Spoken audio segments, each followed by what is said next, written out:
Tuhan Bapa kami yang di surga, kami bersyukur Tuhan, kami boleh menaikkan doa-doa syafaat kami. Jikalau sebentar Tuhan kami hendak mendengarkan firman Tuhan, kiranya Tuhan tolong kami, supaya kami bisa sungguh-sungguh mengerti apa yang menjadi isi hati Tuhan. Kiranya ketika kami datang di dalam gereja ini, kami tidak pulang dengan sia-sia, tetapi kami boleh memiliki pesan firman Tuhan yang penting untuk kami lakukan di dalam kehidupan sehari-hari, dan juga menjadi kekuatan untuk kami bisa memuliakan Tuhan dan menikmati Tuhan seumur hidup kami. Terima kasih Tuhan untuk kasih Tuhan yang begitu besar. Di dalam nama Tuhan Yesus Kristus, Tuhan dan Juru Selamat kami yang hidup, kami sudah berdoa. Amin. Silakan duduk Bapak Ibu Saudara sekalian. Ya, sekali lagi saya ucapkan selamat sore kepada Bapak Ibu Saudara sekalian yang hadir di tempat ini dan juga kepada Bapak Ibu Saudara sekalian yang hadir secara live streaming di tempat masing-masing. Tema khotbah kita pada hari ini, Bapak Ibu Saudara sekalian, kita akan merenungkan suatu tema yaitu melayani Yesus yang sudah bangkit. Nah, Bapak Ibu Saudara sekalian, di dalam doktrin keselamatan Kristen, ada istilah yang dinamakan dengan urutan keselamatan atau order of salvation, atau bahasa Latinnya adalah ordo salutis, urutan keselamatan. Bagaimana seseorang itu diselamatkan, ternyata ada dalilnya sendiri. Ada rumusannya, ada urutan-urutannya yang tidak mungkin orang yang diselamatkan ini tidak melaluinya. Ini yang dinamakan sebagai order of salvation atau urutan keselamatan. Nah, gambarannya Bapak Ibu Saudara sekalian, urutannya adalah dimulai dari pemilihan atau election. Nah, kalau kita lihat pemilihan, election, kita tahu ini adalah urutan pertama bagaimana Tuhan menyelamatkan seseorang. Tuhan memilih sejak sebelum dunia dijadikan. Tuhan sudah melakukan pemilihan. Bahkan sebelum dunia ada, bahkan sebelum kita ada, Tuhan sudah pilih kita menjadi umatnya Tuhan. Election, dipilih dulu. Nah, setelah kita dipilih, kemudian dunia ini sudah ada, diciptakan. Kita lahir di dalam dunia ini, kita masuk ke dalam sejarah, barulah masuk kepada the gospel call atau panggilan Injil. Orang-orang yang diselamatkan mengalami dua tahapan ini terlebih dahulu. Dia sudah dipilih dulu sejak kekekalan. Kemudian ketika dia lahir di dalam sejarah, kita akan mendengarkan suara Injil. Bagaimana kita mendengarkan Yesus Kristus? Bagaimana kemudian kita mendengarkan Injil melalui khotbah-khotbah, melalui firman Tuhan, melalui teman kita mengajak ke gereja, melalui KKR-KKR, kita mendengar Injil, dan akhirnya Roh Kudus ketika kita mendengarkan Injil, ketika Roh Kudus bekerja, itulah yang dinamakan dengan regenerasi, atau kita mulai pada tahapan diselamatkan. Kita diselamatkan karena Roh Kudus bekerja. Nah, orang yang mendengar panggilan Injil ini bisa saja orang yang tidak dipilih ataupun yang dipilih. Tetapi yang berespons kepada panggilan Injil adalah orang yang sudah dipilih dulu. Maka Roh Kudus bekerja. Kita mulai memahami keindahan Kristus. Kita mulai mengenal siapakah pribadi Kristus. Dulunya kita tidak pernah mengenal siapakah Kristus.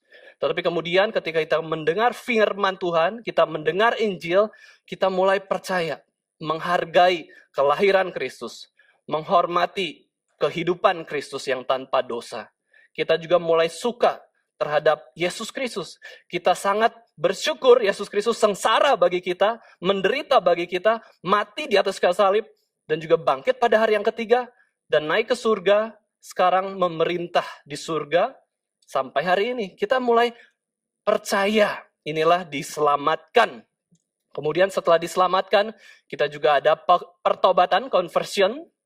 Kita berbalik dari segala dosa kita menuju Kristus. Kita fokus kepada Kristus. Hidupku bukannya aku lagi, tetapi milik Kristus semata. Kemudian setelah kita bertobat, kita juga dibenarkan. Kita dinyatakan benar, bukan berdosa. Karena apa? Bukan karena kebenaran kita, tetapi kebenaran Kristus.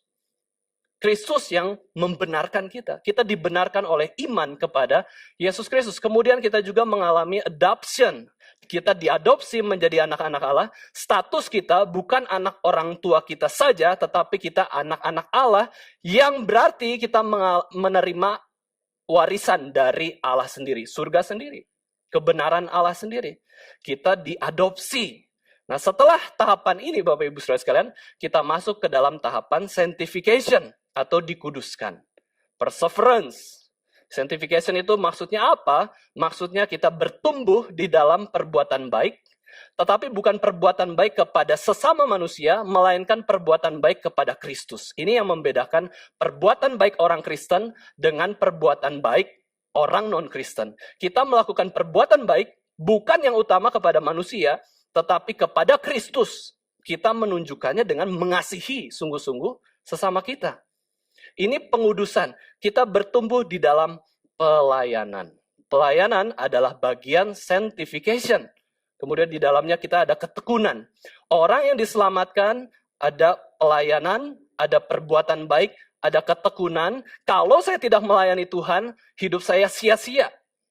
Untuk apa saya diselamatkan kalau saya tidak melayani Tuhan? Ada perseverance, ada ketekunan. Saya mau terus ibadah. Saya tidak mau jauh dari Tuhan. Saya mau mendengarkan firman Tuhan. Saya mau berdoa kepada Tuhan. Dan yang pada tahap terakhir yaitu glorification. Pada saat kita meninggalkan dunia ini, pada saat akhir hidup kita akan bertemu dengan Yesus di surga. Kita akan mendapatkan kemuliaan bersama-sama dengan Kristus. Tetapi sebelum kemuliaan, ada sanctification, ada perseverance, ada kesulitan, ada sengsara mendahului kemuliaan. Ini adalah paket. Ini adalah dalil.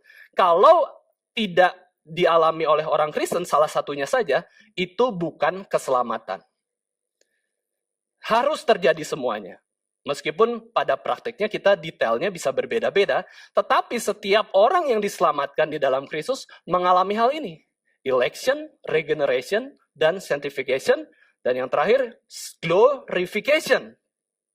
Ini adalah satu paket yang tidak mungkin dipisah-pisah, semuanya itu akan include. Ini dalil keselamatan kita.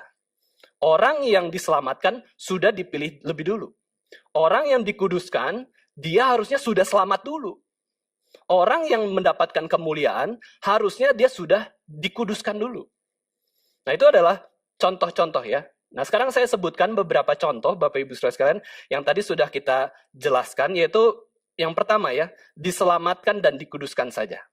Ini adalah sebuah dalil, urutan di dalam rohani orang Kristen, kita bisa sebut, kita diselamatkan, kemudian kita melayani. Save to serve. Kita diselamatkan, lalu kemudian untuk melayani Tuhan. Di dalam Roma 12 ayat 1 ini ada dalilnya. Paulus katakan, demi kemurahan Allah, demi anugerah Allah, demi keselamatan yang sudah Tuhan berikan, aku menasihatkan kamu supaya kamu mempersembahkan tubuhmu sebagai persembahan yang hidup, yang kudus, yang berkenan kepada Allah. Itu adalah ibadahmu yang sejati. Diawali dengan kemurahan Allah. Terlebih dahulu, baru kamu pelayanan. Diselamatkan dulu, baru kita dikuduskan. Bapak Ibu Saudara sekalian, saya pun ketika mengambil keputusan menjadi hamba Tuhan, salah satu alasannya adalah karena anugerah Tuhan yang terlalu besar di dalam kehidupan saya. Tuhan sudah begitu baik dalam hidup saya. Siapa sih saya sehingga saya tuh diselamatkan oleh Kristus? Yesus mati untuk saya, padahal Yesus tidak berdosa. Saya penuh dengan dosa. Karena perenungan akan anugerah keselamatan ini, inilah yang mendorong saya kemudian punya hati yang bebas. Hati yang besar, hati yang terbuka. Saya katakan kepada Tuhan, kalau Tuhan mau pakai saya, silakan. Mau jadi apapun, saya siap. Mau pekerjaan paling rendah, yang menurut orang ya, paling rendah, saya siap. Mau jadi hamba Tuhan, saya juga siap. Karena apa? Karena anugerah Allah dulu. Karena anugerah keselamatan itu, perenungan akan keselamatan, membuat seseorang ingin menyerahkan hidup untuk Tuhan. Mau jadi apapun boleh. Ya, kalau memang itu kehendak Tuhan. Kemudian contoh yang kedua adalah diampuni maka bertobat. Ya, diampuni maka bertobat, ini juga salah satu contoh dari urutan-urutan rohani. Kita sudah tahu bahwa Setiap orang yang diampuni oleh Yesus Kristus, Tuhan Yesus Kristus ingin agar mereka itu menunjukkan pertobatan. Zakeus diampuni oleh Kristus. Zakeus katakan, aku akan mengembalikan 4 kali lipat dari semua orang yang aku peras. Perempuan yang berdosa ketika kedapatan oleh Yesus, dilihat oleh Yesus, kemudian diampuni oleh Yesus Kristus, perempuan pun diminta Yesus Kristus bertobat. Jangan lakukan dosa lagi. Ya, jangan lakukan dosa lagi. Petrus menyangkal Yesus tiga kali, dia diampuni. Tetapi Yesus juga menuntut pertobatan. Petrus bertobat, Yesus katakan, gembalakanlah domba-domba Yesus. Ya, setelah diampuni, ada pertobatan. Ini salah satu contoh juga ya. Dan yang ketiga, salah satu contohnya adalah tanpa pikul salib tidak ada mahkota. No crown without cross. Tanpa sengsara tidak ada kemuliaan. Yesus katakan kepada Kleopas dan seorang murid temannya waktu perjalanan mereka ke Emmaus, ke desa Emmaus ketika mereka sudah putus asa karena Yesus mati, dan Yesus menampakkan diri kepada Kleopas dan temannya di perjalanan ke Emmaus. Yesus pernah bilang kepada mereka, bukankah Mesias harus menderita semuanya itu untuk masuk ke dalam kemuliaannya? Mesias harus menderita dulu, baru masuk kepada kemuliaannya. Harus menderita, disalib, mati dulu, itu rendah sekali, mati ya. Yesus Kristus mati di atas kayu salib, kemudian masuk ke dalam kemuliaannya. Kemuliaannya itu adalah dimulai dari kebangkitan. Yesus ketika pada tahap kebangkitan, dia itu betul-betul mulai di tahap peninggian. Sebelumnya perendahan terus, lahir di palungan, menderita, miskin, tidak punya apa-apa, bahkan sampai titik terendah yaitu mati. Kemudian sejak kebangkitan, Yesus itu pada tahap peninggiannya, kemuliaannya sampai dia naik ke surga. Yesus katakan kepada siapapun, barang siapa mau jadi muridku, ini adalah sebuah kebanggaan ya, menjadi murid Yesus, kehormatan, kemuliaan, dia harus ngapain? Dia harus sangkal diri. Ini adalah penderitaan, sengsara. Dia harus pikul salib, ini juga sengsara. Siapa sih yang suka memikul salib? Tidak ada. Inilah sengsara yang mendahului kemuliaan. Inilah alasan kenapa kita melayani Bapak Ibu Saudara sekalian, karena anugerah yang terlampau besar. Pelayanan adalah efek anugerah keselamatan yang sangat besar. Bukan diada-adain, bukan dipaksa orang, bukan kita mau pelayanan, bukan kelihatan keren, tapi pelayanan itu adalah efek, dampak karena kita mengalami keselamatan yang begitu besar dari Yesus Kristus. Itu alasan pertama. Baru alasan pertama saja sudah mendorong kita untuk melayani Tuhan. Alasan yang kedua, Bapak Ibu Saudara sekalian, saya ingin mengajak kita melihat Kolose 1 ayat 16 sampai 17. Mari kita lihat bersama-sama. Kita baca bersama-sama Kolose 1 ayat 16 sampai yang ke-17. Kolose 1 ayat 16 sampai 17. Kita baca bersama-sama dengan keras. 1, 2, 3.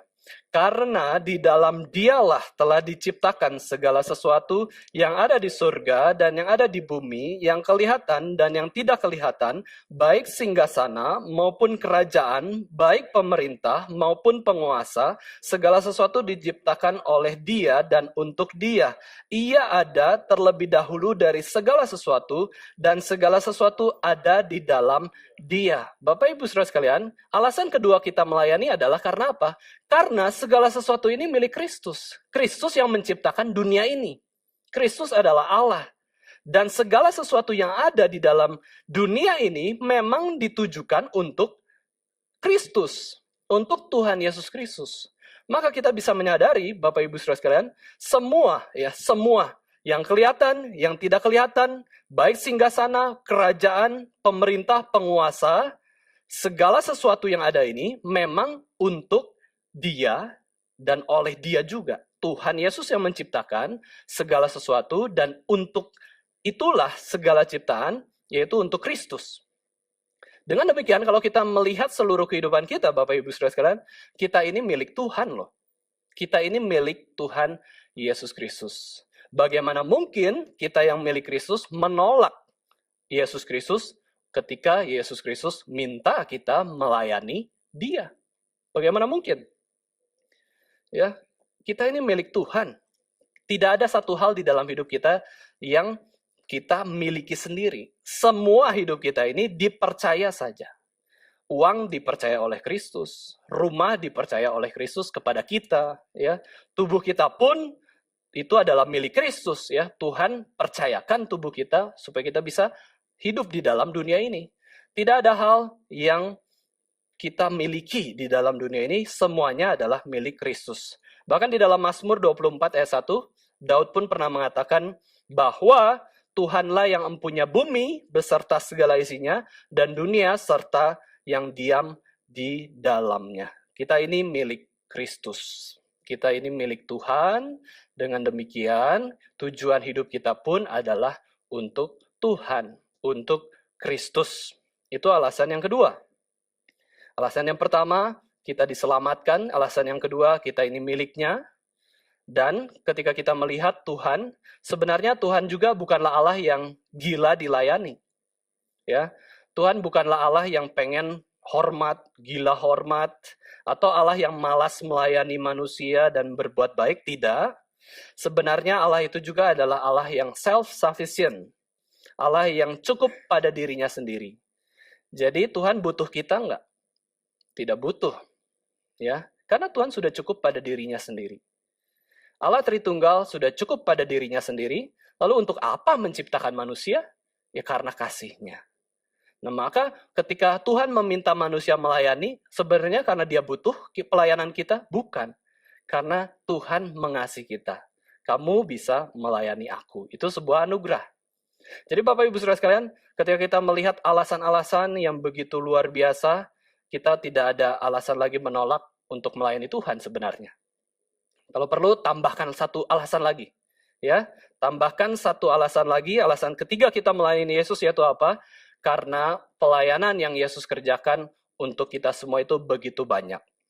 Yesus mencipta, Yesus memelihara, Yesus mengasihi umat yang berdosa, Yesus sengsara untuk kita, Yesus mati di atas kayu salib menanggung hukuman dosa kita, Yesus menyelamatkan kita, mengasihi kita, dan Dia melayani banyak orang. Yudas pun dilayani. Yesus membasuh kaki murid. Yesus melepaskan haknya. Dan Dia sampai taat mati di atas kayu salib. Jadi Bapak Ibu Saudara sekalian, kita bisa lihat Yesus terlebih dahulu melayani kita. Masakan kita berani menolak, saya tidak mau melayani Kristus? Betapa sombongnya orang yang menolak melayani Kristus. Dari tiga alasan ini, karena keselamatan, karena semua hal itu milik Kristus, karena Yesus sudah melayani kita terlebih dahulu, adakah alasan kita bisa mengatakan kita menolak pelayanan kepada Kristus? Adakah alasan yang kita bisa buat sebagai orang Kristen, kita katakan, saya tidak mau melayani Kristus? Jawabannya nggak ada. Tapi namanya manusia berdosa, Bapak Ibu Saudara sekalian, kita bisa saja menolak untuk melayani Kristus. Nah, dalam khotbah ini, Bapak Ibu Saudara sekalian, saya mengajak kita merenungkan 5 narasi di dalam melayani Yesus Kristus. Kita ingat, melayani Yesus Kristus ada di bagian sanctification, dalam pengudusan. Karena kita sudah diselamatkan, kita kemudian otomatis kita di dalam tahapan pengudusan. Narasi pertama, melayani Yesus saat Yesus belum inkarnasi. Yesus itu ada dua tahap kehidupan, Bapak Ibu Saudara sekalian. Tuhan Yesus kita pernah di dalam 2 tahap kehidupan, yaitu sebelum inkarnasinya dan setelah inkarnasinya. Saya ambil contoh kisah Ayub. Ayub yang menanti, berharap, dan beriman kepada Yesus Kristus yang belum inkarnasi, yang belum masuk ke dalam dunia ini.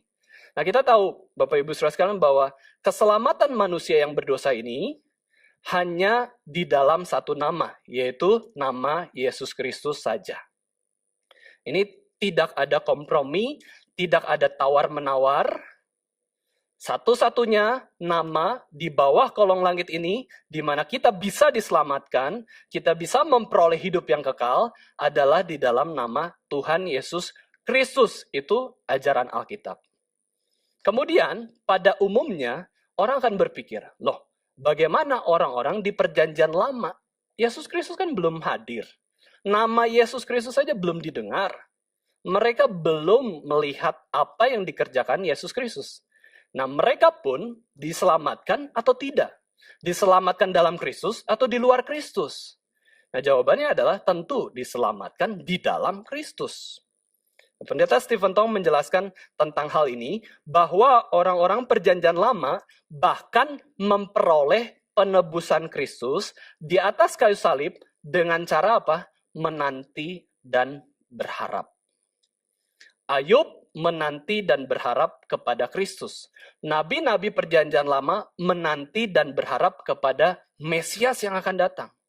Orang-orang perjanjian lama, orang-orang pilihan Tuhan di dalam perjanjian lama, mereka melayani siapa? Kristus. Percaya kepada Kristus. Percaya kepada Mesias yang akan datang.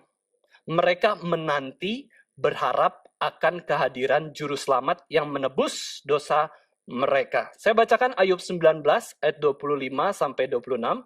Ini adalah kesaksian Ayub. Di situ dikatakan Ayub 19 ayat 25-26. Tetapi aku tahu penebusku hidup dan akhirnya ia akan bangkit di atas debu. Juga sesudah kulit tubuhku sangat rusak, tanpa dagingku pun aku akan melihat Allah. Di sini Ayub berharap kepada penebusnya yang hidup, yang bangkit di atas debu. Di situ juga Ayub mengatakan, sekalipun kulit tubuhku sangat rusak, tanpa dagingku pun aku bisa melihat Allah. Ayub percaya pada kebangkitan tubuh. Di sini Ayub percaya penebusnya hidup, dia bisa melihat Kristus, penebusnya, sekalipun dia sudah mati. Di dalam terjemahan ESV, English Standard Version, di situ dikatakan, and after my skin has been thus destroyed, yet in my flesh I shall see God. Sekalipun kulitku hancur, tetapi di dalam daging aku akan melihat Allah. Ayo percaya bisa bangkit, ya. Setelah mati itu ada kebangkitan. Ini ajaran Alkitab.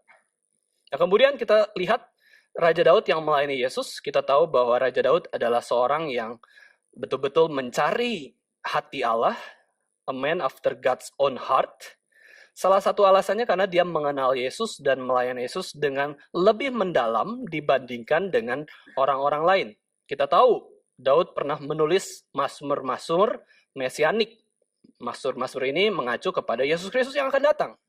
Salah satu mazmur mesianik di dalam Mazmur 16, di situ Daud mengatakan bahwa aku bersukacita, jiwaku bersorak karena Mesias, yaitu Yesus yang dia percaya dan dia kenal, tidak akan membiarkan Daud masuk ke dunia orang mati dan binasa. Mesias adalah juru selamat yang tidak membiarkan umatnya binasa, melainkan memperoleh hidup yang kekal. Sedangkan, Bapak Ibu Saudara sekalian, orang-orang perjanjian baru dan juga kita saat ini percaya kepada Yesus Kristus yang di masa lampau. Kita tidak menanti dan berharap inkarnasi. Sudah terjadi, Yesus hadir 2000 tahun yang lalu. Kita diselamatkan karena percaya kepada sejarah Yesus Kristus di dalam dunia ini. Itu narasi yang pertama. Narasi yang kedua, melayani Yesus saat inkarnasi. Melayani Yesus saat inkarnasi sangat mudah kita lihat di dalam Alkitab ketika kita melihat orang tua Yesus Kristus.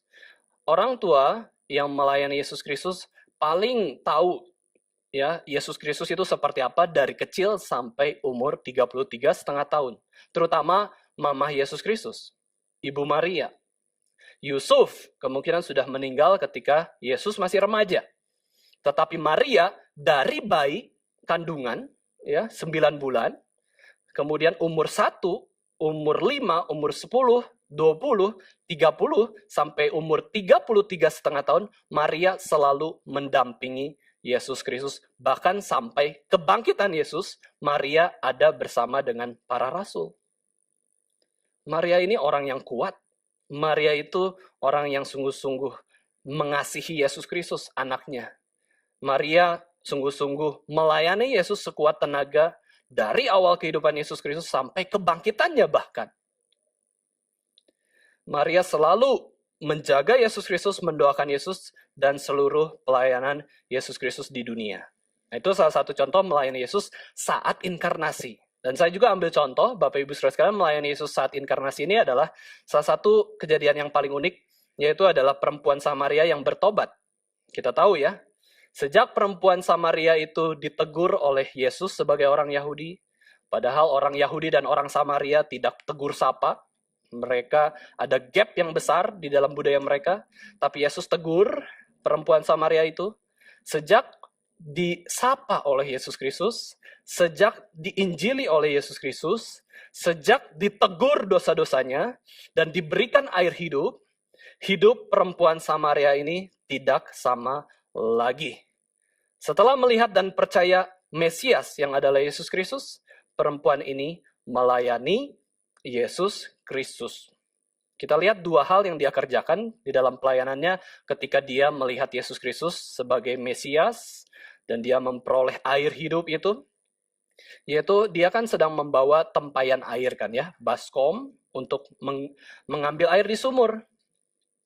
Tetapi ketika dia melihat Yesus, dia tinggalkan tempayan air tersebut. Dia simpan, bahkan buang begitu saja. Terus apa yang dia lakukan? Dia tinggalkan untuk memberitahu orang-orang kota. Ya, dia tinggalkan pekerjaannya untuk Yesus Kristus ya. Pekerjaan yang dia sedang rutin kerjakan. Ya, ini seolah-olah kita mungkin kegiatan kita sehari-hari sedang aktivitas dan lain-lain. Ketika Tuhan panggil, Tuhan Yesus panggil, kita bisa segera langsung berubah. Oh ya, Tuhan panggil saya siap untuk melayani Tuhan. Kemudian apa yang dia kerjakan, perempuan Samaria ini, dia pergi ke kota kan, dan ke kota itu dia bertemu dengan orang-orang kota yang menghina dia. Orang-orang kota yang menjauhi dia, mengucilkan dia, karena dia perempuan yang berdosa. Dia berkata kepada musuh-musuhnya, kepada orang-orang kota, bahwa mari lihat, di sana ada orang yang mengatakan semua hal yang sudah aku kerjakan. Padahal baru pertama kali ketemu. Mungkinkah dia Kristus itu? Ya, mungkinkah dia Kristus itu, Mesias itu? Jadi perempuan ini mengabarkan Injil, membawa orang kepada Yesus Kristus, dan akhirnya orang-orang kota melihat Yesus Kristus.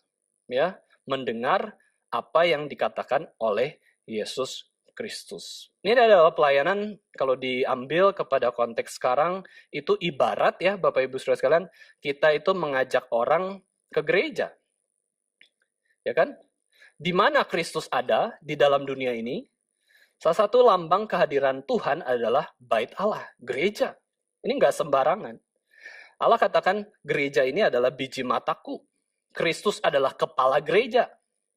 Di mana kita mau menemukan Kristus, kehadirannya lebih berkuasa lagi, lebih banyak lagi, yaitu di dalam gereja.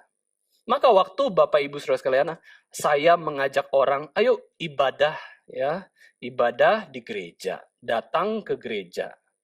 Itu adalah kita tuh mengajak orang tuh bertemu dengan Kristus. Bukan ketemu pendeta, bukan ketemu orang-orang di sekitar kita, bukan ketemu gedung yang megah, tempat yang enak. Ya, kita mengajak orang tuh ketemu dengan Kristus. Salah satunya di mana? Di gereja.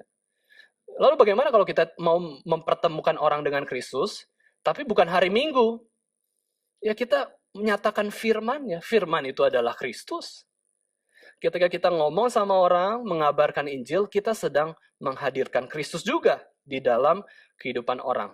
Kita mengajak orang mengenal Yesus Kristus.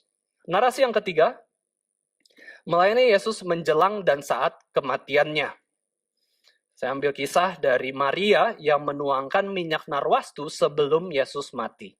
Jadi Bapak Ibu Saudara sekalian, pada waktu Yesus sebelum dihukum di atas kayu salib, Yesus sempat berkumpul di rumah Lazarus, di tempat tinggal Lazarus, di mana Lazarus ini adalah orang yang pernah dibangkitkan Yesus Kristus setelah 4 hari mati di dalam kubur. Lazarus bersaudara dengan Maria dan Marta. Mereka sedang makan, mereka bersama-sama dengan Yesus Kristus juga. Dan Maria digerakkan untuk mengambil minyak narwastu, parfum yang sangat wangi itu, 1,5 liter harganya. Mahal sekali. Kita tahu Lazarus, Maria, Marta bukanlah orang kaya. Mereka orang yang sederhana, yang cukup, bahkan cenderung miskin. Tapi itu adalah harta mereka, minyak narwastu. Maria berpikir, benda apa yang paling berharga yang aku miliki, yang aku bisa berikan kepada Kristus di rumah itu. Wah, ini sangat spesial. Yesus hadir di rumah orang. Yesus itu jarang sekali visitasi ke rumah orang. Zakheus divisitasi. Lazarus, Maria, Marta divisitasi oleh Yesus Kristus. Tapi selebihnya jarang sekali Yesus Kristus hadir di rumah orang. Maria begitu merasakan kehadiran Kristus luar biasa, dia ingin memberikan yang terbaik. Yang paling mahal di rumahku adalah minyak wangi ini. Diambil 1,5 liter minyak narwastu murni, kemudian dia tuangkan langsung ke kepala Yesus Kristus, sampai tubuh Yesus Kristus basah semuanya, dan kemudian Maria meminyaki kaki Yesus dan membasuh kaki Yesus, menyekanya dengan rambut kaki Yesus itu, sebagai tanda penghormatan. Dan bau minyak wangi itu memenuhi seluruh ruangan. Ya, bau minyak wangi yang begitu mahal harganya memenuhi seluruh ruangan. Nah, di situ ada Yudas Iskariot. Dia tegur pelayanan Maria. Ngapain ngabisin uang banyak-banyak? Banyak orang miskin. Minyak narwastu itu bisa dijual, lalu bisa dikasih ke orang yang kena bencana. Kasih ke orang yang miskin. Ngapain kamu membasuh kamu dengan rambutmu kaki Yesus? Ngapain buang-buang minyak narwastu yang begitu mahal? Tapi di situ Yesus bela, ya. Biarlah dia melakukan hal ini mengingat hari penguburanku. Kenapa, Bapak Ibu Saudara sekalian? Karena tidak ada seorang pun yang sempat meminyaki mayat Yesus Kristus. Karena Yesus sudah bangkit. Tidak ada seorang pun murid yang sempat meminyaki mayat Yesus, mengawetkan, menghormati, memberikan penghormatan terakhir kepada mayat Yesus yang sudah mati. Karena kita tahu kejadiannya, para perempuan mau datang ke kubur Yesus sudah kosong. Membawa rempah-rempah dan minyak mur tersebut. Nah, di sini kita melihat, biarlah mengingat hari penguburanku. Orang miskin selalu ada kok. Ya, selalu ada, tapi aku, Yesus Kristus yang hadir, yang inkarnasi, menjelang kematian, aku tidak akan selalu ada padamu. Jadi Bapak Ibu Saudara sekalian, kalau kita melihat kisah ini, kita bisa melihat pelayanan itu seringkali ya, tidak selalu ada. Mungkin kita berpikir, PA tiap minggu, tiap hari Senin. Kalau PA pemuda remaja tiap hari Sabtu, ibadah hari Minggu, ada terus gitu ya. Tetapi Bapak Ibu Saudara sekalian, itu karena anugerah Tuhan. Karena Kristus memerintah gereja, maka ada ibadah terus setiap hari Minggu. Beda kalau di negara-negara yang lain ya, yang kesulitan orang Kristen beribadah, tapi Kristus ada nggak? Ada. Mereka tetap beribadah di hari Sabat. Karena apa? Karena Kristus memerintah, Kristus beranugerah. Tetapi Bapak Ibu Saudara sekalian, kalau pelayanan-pelayanan yang lain, itu kita bisa miss. Kita bisa kehilangan kesempatan untuk melayani. Buktinya adalah seperti Maria ini. Kalau Maria tidak menuangkan minyak narwastu, ya udah, nggak ada pelayanan itu. Di dalam sejarah nggak ada pelayanan meminyaki tubuh Yesus sampai wangi, mengingat hari penguburan Yesus Kristus. Kita bisa belajar pelayanan itu tidak selalu ada. Contoh pelayanan yang hilang ataupun berkurang yang kita lakukan, misalnya pergi KKR seminggu di daerah pedesaan atau kota-kota kecil, itu kan sudah nggak ada lagi setahun lebih ini. Dulu masih ya, yang terakhir, kalau ada Bapak Ibu Saudara sekalian yang ikut, kita KKR ke Alor. Itu kita masih senang ya. Wah, KKR ke Alor. Sekarang Alor banjir bandang. Bisa melayani gitu. Anggap pun tidak ada pandemi, nggak bisa melayani juga. Pelayanan itu tidak selalu ada. Meskipun orang-orang miskin selalu ada, bisa kita layani. Tetapi bentuk pelayanan itu bisa tidak ada. Bisa hilang kesempatan kita untuk melayani. PI rumah sakit misalnya. Ya, PI rumah sakit kita juga nggak ada lagi, udah setahun setengah. Biasanya tiap hari Kamis pagi ke rumah sakit William Booth, ya kita pelayanan mengunjungi orang-orang sakit. Kadang kalau pasiennya belasan, kita agak kaget ya, lama ini kunjungannya. Kadang kalau sedikit, kita, wah bisa cepat gitu ya. Tapi itu pengalamannya sudah nggak ada lagi, karena pandemi ini. Nah ini Bapak Ibu Saudara sekalian, ini juga ya adalah pelayanan yang tidak selalu ada. Bisa berubah-ubah, bisa ada momen-momen tertentu. Sama juga ketika Geri Semarang saat ini kan sedang bergumul, mencari tanah baru, terus juga akan membangun gedung yang baru. Mencari tanah pun itu hanya beberapa bulan. Nanti sudah saat menetapkan ya, tadi Pak Anton sudah jelaskan juga, sudah tetapkan di satu tempat, udah nggak ada lagi cari-cari tanah lagi. Udah hilang kesempatannya. Nanti masuk ke tahap pembayaran. Pembayaran pun ada masa tenggang waktu. Ya, berapa jangka waktu itu kesempatan kita membayar. Setelah masa pembayaran itu selesai, kita bisa lagi nggak berbagian dalam pembelian tanah? Nggak ada. Kita saja memberi tanah untuk gedung ini aja mungkin kita kelewatan. Ya, nah nanti ketika sudah pembelian tanah, ada pembangunan gedung gereja, mungkin beberapa tahun, itu pun hanya beberapa tahun. Tidak ada pelayanan itu lagi. Di dalam sejarah, Bapak Ibu Saudara sekalian, ini Pak Tong juga sempat bilang ya, di dalam rapat itu, Pak Tong sempat bilang, di dalam hidup kamu sendiri, kamu berapa sering sih membangun gereja? Dapat kesempatan membangun gereja itu seberapa sering? Merintis gereja, membangun gereja dari awal, punya gedung sendiri. Belum tentu 3 kali, belum tentu 2 kali, belum tentu sekali. Berbagian di dalam merintis rumah Tuhan, Bapak Ibu Saudara sekalian. Salah satu kisah lagi tentang Yusuf Arimatea. Ini adalah pada saat kematian Yesus Kristus. Ini juga pelayanan ini khusus. Yesus mati hanya 3 hari. Dan siapakah yang melayani Yesus di dalam 3 hari itu? Ya salah satunya Yusuf dari Arimatea. Yusuf itu orang kaya, dia rendah hati, dia punya kuburan, ya, dia persembahkan kepada Yesus Kristus. Apakah Yusuf dari Arimatea tahu, nggak apa-apa, pinjemin kubur ini, toh Tuhan Yesus bangkit pada hari yang ketiga? Nggak tahu. Dia serahkan kuburan itu yang dia miliki, yang dia siapkan mungkin untuk dirinya sendiri atau keluarga yang dikasihinya. Tapi Yusuf Arimatea memberikan kubur itu untuk Yesus Kristus. Bukan saja memberikan kubur itu, dia turun tangan. Dia turun tangan menghadap Pilatus, minta mayat Tuhan Yesus Kristus ke hadapan Pilatus. Terus ketika melihat tubuh Yesus Kristus, dia mengapani tubuh Yesus dengan kain lenan putih bersih. Itu sangat kemungkinan dia sudah siapkan kain lenan putih itu. Dia juga bawa pembantu-pembantunya, budak-budaknya karena dia orang kaya. Untuk apa? Untuk buka pintu kubur dan tutup pintu kubur. Ini Yusuf dari Arimatea. Dia orang kaya, orang rendah hati, dan dia tahu kapan harus melayani Tuhan Yesus Kristus. Bukan waktu Tuhan Yesus hidup, tetapi waktu Tuhan Yesus mati. Itulah kesempatan aku melayani Yesus Kristus. Hanya 1 hari.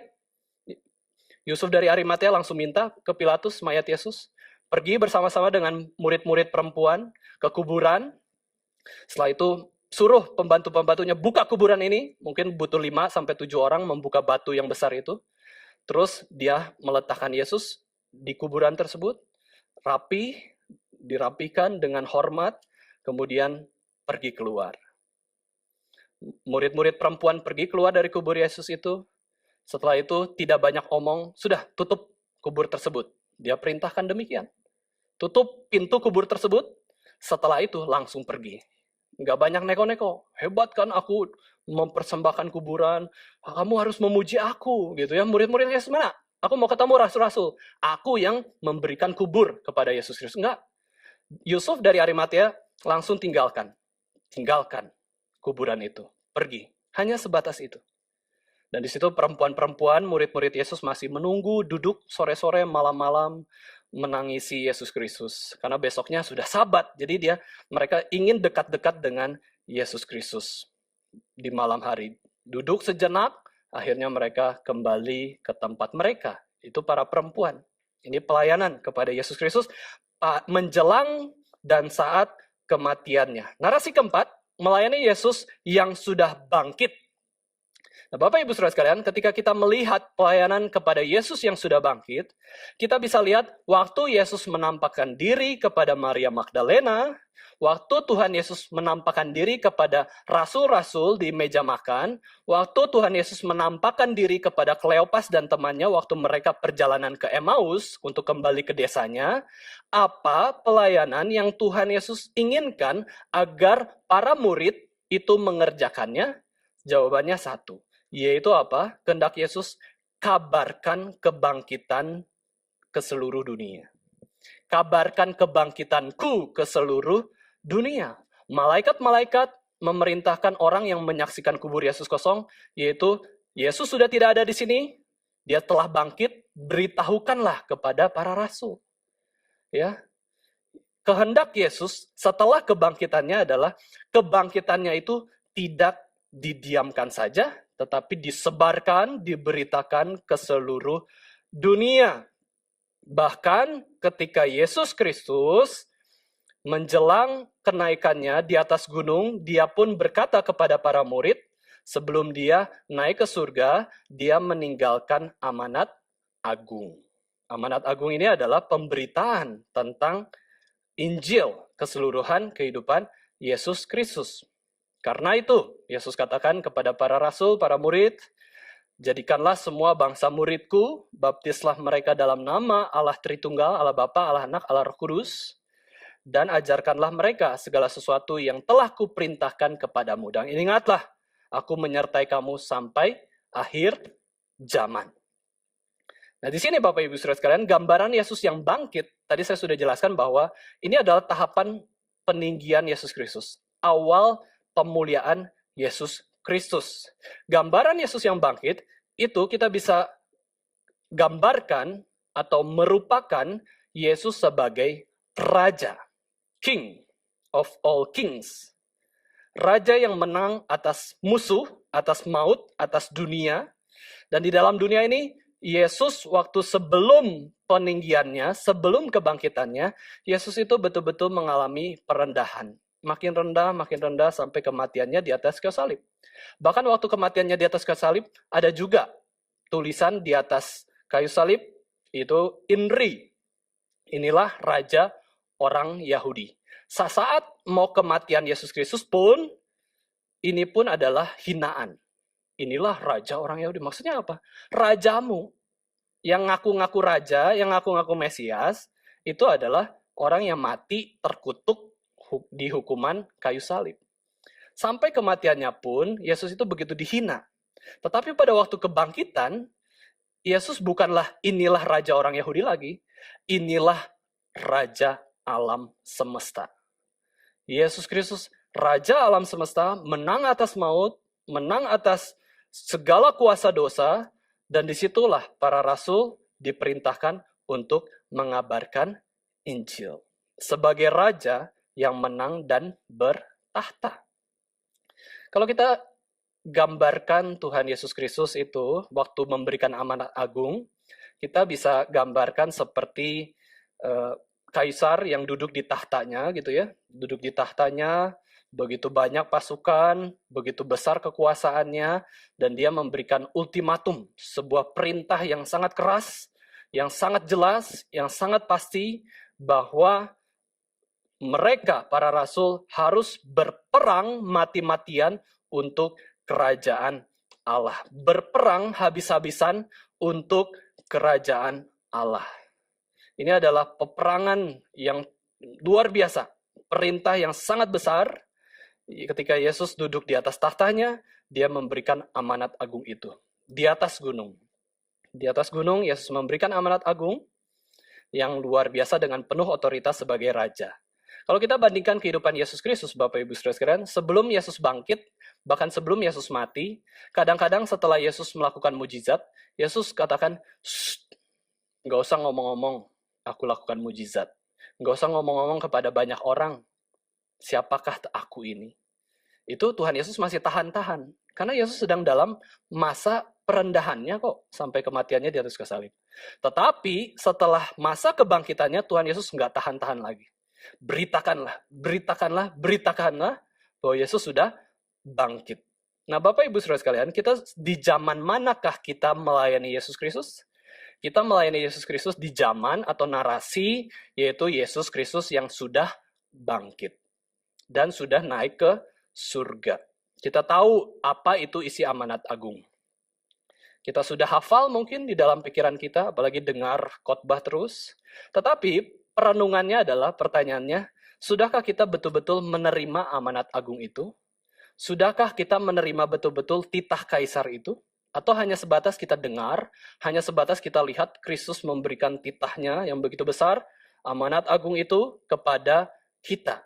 Sudahkah kita betul-betul menerimanya, mengambil amanat agung untuk kita beritakan kepada banyak orang? Kita membaptis, kita mengajar, kita memberitakan Injil, menyatakan Kristus sudah bangkit atas kematian. Sudahkah amanat agung ini terus melekat juga di dalam hati kita, sehingga kita mau terus mati-matian menjalankan amanat agung ini? Apakah yang kita pikirkan ketika kita sudah menerima amanat agung itu? Seharusnya yang kita pikirkan, kita fokuskan adalah keuntungan bagi kerajaan Allah dan juga keuntungan bagi Kristus. Bapak Ibu Saudara sekalian, mungkin di dalam pelayanan kita masih hitung-hitungan ya, masih hitung-hitungan untung rugi kita ya.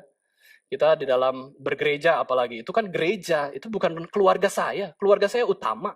Gereja itu secondary, yang tidak utama lah. Kalau kita bisa mengerti amanat agung ini, maka kita akan menempatkan gereja itu memang yang pertama. Tuhanlah yang pertama.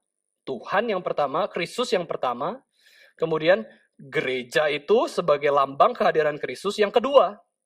Barulah yang lain, keluarga kita, urusan kita, dan lain-lain. Kalau tidak seperti itu, kita tidak akan bisa memikirkan mati-matian bagi kerajaan Allah, keuntungan bagi kerajaan Allah, dan juga keuntungan bagi Kristus. Narasi yang kelima, yaitu melayani Yesus setelah parousia, atau setelah Yesus datang kedua kalinya dan menyelesaikan dunia ini.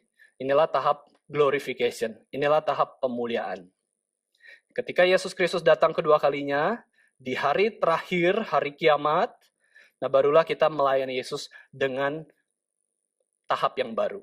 Dengan tubuh kebangkitan yang baru, dengan hati yang baru, dengan sikap yang tanpa duka cita, tanpa penderitaan, kita bisa melayani Yesus di surga nanti. Itu adalah tahapan yang kita nanti, tahapan yang selanjutnya. Nah, itu adalah 5 narasi kita melayani Yesus Kristus.